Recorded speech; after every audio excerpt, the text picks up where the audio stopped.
Get $3 off every order at PlayAsia by using the code CENSORED.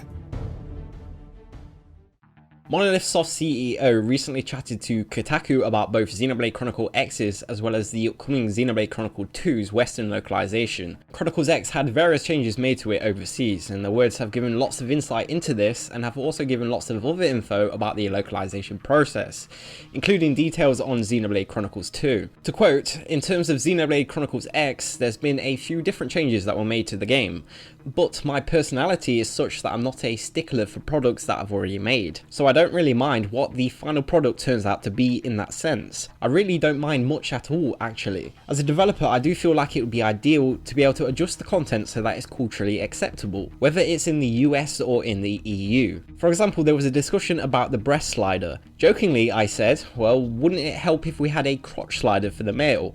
Obviously it was a joke, but they responded, obviously it's not going to work out. I do realise there's a cultural difference between what Japanese people think and what the rest of the world thinks. So here we have the Monolith Soft head explain that they do not mind that the game was changed, and that he feels that it's good to adjust content to make it more culturally acceptable. They also highlight how Nintendo told them that keeping the breast slider in the Western versions of the game wouldn't work out. The next question is on whether he feels he is being censored or not, to which they reply, I think what's important is that we make sure that the end user who actually plays the game doesn't have a bad experience. If that change is going to help alleviate that, then I think we should definitely make it.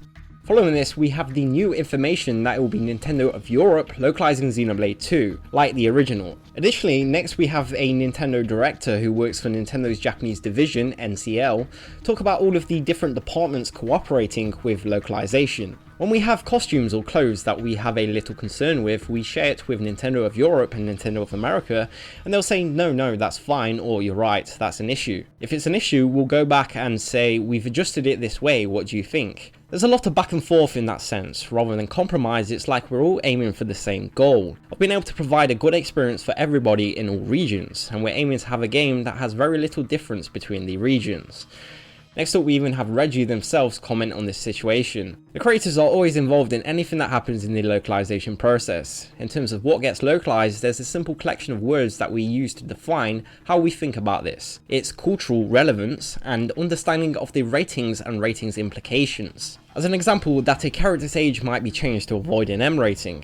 A more severe rating could make the game harder for Nintendo to sell, which clearly is not in the best interest of the developers or the business for that to happen. Nintendo of America's Treehouse localizers travel to Japan about every 2 months to work with Japanese developers whose work is being brought to America. It's during those meetings that they discuss the localization process, what's being evaluated. I'm extremely comfortable with this process, and again, if you look at our executives that are involved and members of the team, they have deep relationships with the developers and everything is being done with the best intentions of the content showing itself the best way it can. And to finish, we have Monolith Soft CEO offer some more final words on Xenoblade 2. We're really building the game as we're in discussion. Whereas for the past title, the Japanese version had already been pretty much close to completion when this localization discussion started. For past titles, because the Japanese version was done, our challenge was then to figure out what it is we need to do to make sure the game is made available in overseas, as well as we're able to sell this product. In that sense, I was open to making any changes that were necessary to make sure everybody can enjoy the game. As always, Sensor Gaming will be watching Xenoblade 2's localization very closely for changes made due to these types of reasons. Xenoblade 2 will launch in both Japan and the West simultaneously sometime at the end of the year, exclusively for Nintendo Switch.